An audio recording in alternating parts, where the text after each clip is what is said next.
మీరు చాలా కష్టపడినా కూడా సరైన ప్రతిఫలం పొందకపోతే కర్పూరానికి సంబంధించిన కొన్ని చిట్కాలను అనుసరించడం వల్ల మీకు చాలా ప్రయోజనం ఉంటుంది అని పండితులు తెలియజేస్తున్నారు.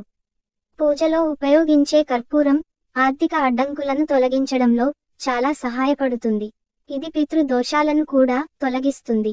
ప్రతిరోజు సాయంత్రం కర్పూరం వెలిగించి లక్ష్మీదేవికి హారతి ఇచ్చి లక్ష్మీదేవిని పూజించడం వల్ల ఆర్థిక ఇబ్బందులు తొలగిపోతాయని, లక్ష్మీదేవి ఆశీస్సులు ఉంటాయని సూచిస్తున్నారు.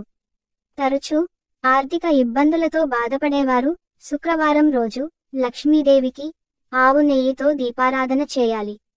ఇలా పూజ చేసిన అనంతరం 5 కర్పూర బిళ్ళలను ఎర్రని వస్త్రంలో మూటకట్టి లక్ష్మీదేవి చిత్రపటం ముందు ఉంచాలి. ఇలా మూట కట్టిన అనంతరం ఆ మూటకు ధూపం వేసి పూజ చేయాలి. తరువాత ఆ మూటను తీసుకువెళ్లి మనం బీరువాలో డబ్బులు దాచే చోట ఎవరికీ తెలియకుండా పెట్టాలి. ఇలా చేయటం వల్ల లక్ష్మీదేవి అనుగ్రహం మనపై ఉంటుంది. కర్పూరంతో ఇచ్చే హారతి నుంచి వెలువడే శక్తి దుష్ట శక్తులను నాశనం చేస్తుందని నమ్మకం. రాత్రి వంట ముగించిన తర్వాత ఓ వెండి గిన్నెలో లవంగాలు, కర్పూరాన్ని కాల్చాలి. ప్రతిరోజు ఈ పరిహారాన్ని చేయడం వల్ల జీవితంలో ఐశ్వర్యం, శ్రేయస్సు ఎల్లప్పుడూ ఉంటుంది. కర్పూరం రాత్రిపూట కాల్చడం వల్ల ఇంట్లో ఉన్న ప్రతికూల శక్తులు దూరంగా వెళ్తాయి. అలాగే ఇంట్లోకి సానుకూల శక్తి వస్తుంది.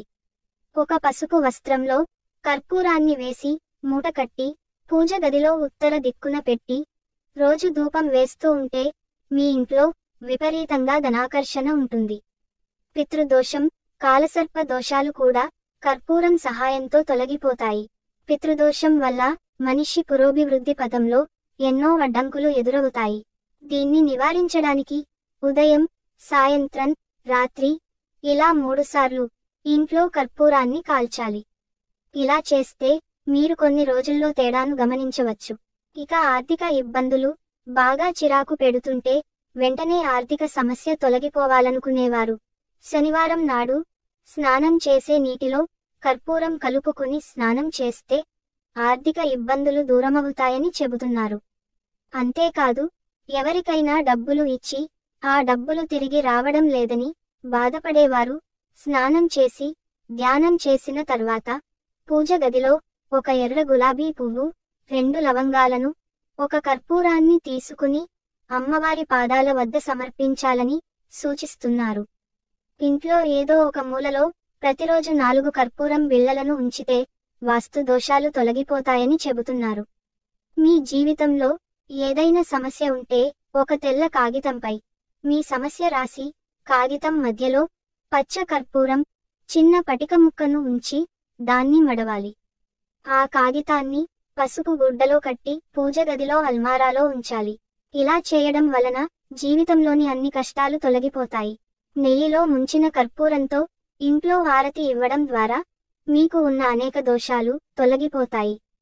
మీ భర్త దిండు కింద కర్పూరాన్ని ఉంచడం వల్ల భార్యాభర్తల మధ్య గొడవలు రాకుండా ఉంటాయి. కుటుంబంలో శాంతి ఉంటుంది. చిన్న పిల్లలు ఉన్న ఇళ్ల చుట్టూ చాలా వరకు నెగటివ్ ఎనర్జీ తిరుగుతుంది. అటువంటి పరిస్థితుల్లో పిల్లలు భయపడి తరచుగా ఏడుస్తూ ఉంటారు. పిల్లలపై ఉన్న చెడు దృష్టిని తొలగించడానికి ప్రతిరోజు సాయంత్రం కొన్ని కర్పూరాన్ని వెలిగించాలి. రాత్రిపూట తరచుగా పీడకలలతో ఇబ్బంది పడేవారు రాత్రి సమయంలో పడకగదిలో కర్పూరాన్ని వెలిగించడం మంచి నివారణ. ఈ వీడియో మీకు నచ్చితే లైక్ చేసి సబ్స్క్రైబ్ చేయండి.